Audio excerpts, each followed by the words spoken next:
Allora, io ho insegnato ADF dal 2007, cioè praticamente dal primo giorno di apertura, una classe, non mi ricordo quanti ragazzi erano, ma una classe, eravamo in una sala di Villa dei Cedri ed era tutto là, una scuola su cui praticamente nessuno avrebbe scommesso un centesimo, allora era una specie di avventura, è nata dall'iniziativa del sindaco Bernardino Zambon e adesso è arrivata ad essere una scuola che ha avuto uno sviluppo incredibile, incredibile e nessuno l'avrebbe immaginato allora. Io sono testimone di tutta questa crescita dall'inizio ad oggi, praticamente fino all'anno scolastico in corso.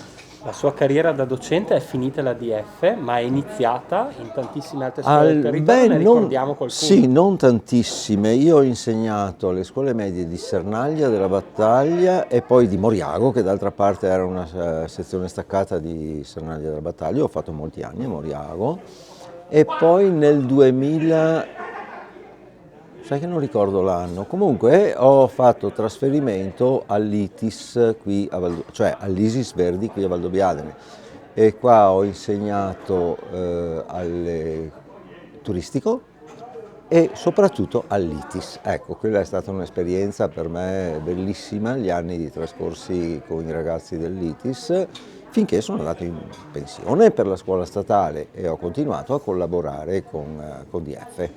Ecco, un'ultima domanda, un pensiero per il riconoscimento che lei ha avuto qui oggi alla DF da parte dei docenti, del preside e dei ragazzi e anche un augurio, un auspicio per tutti i suoi giovani studenti del passato e anche quelli che ha appena lasciato. Io mi sono commosso oggi, devo dire la verità, e continuo a commuovermi adesso se penso non tanto al riconoscimento nei miei confronti, quanto all'aver visto i ragazzi di DF, i progressi che hanno fatto e che stanno facendo.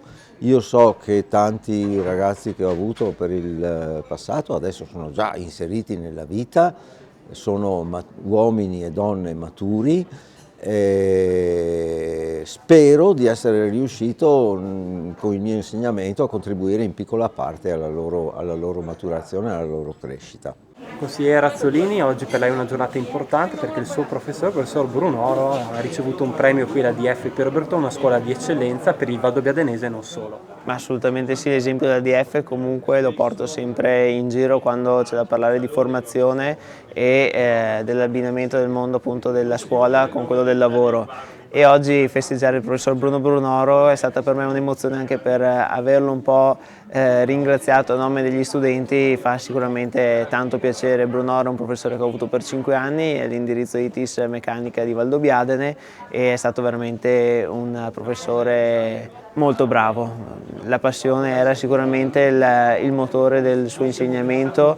Mi sono anche un po' emozionato perché effettivamente Bruno Brunoro è quel professore che da tutti è riconosciuto a livello unanime come uno dei professori più bravi che hanno mai avuto. Ecco, e quindi oggi all'età di 70 anni abbiamo festeggiato il suo compleanno, abbiamo festeggiato anche il suo insegnamento che veramente oltre a essere bravo di professione era anche bravo di educazione e proprio come persona, come essere umano e ci ha insegnato i valori della vita, non solo dell'insegnamento ma proprio anche dell'educazione, del comportamento, del carattere e a lui va veramente un grande merito e un grande grazie.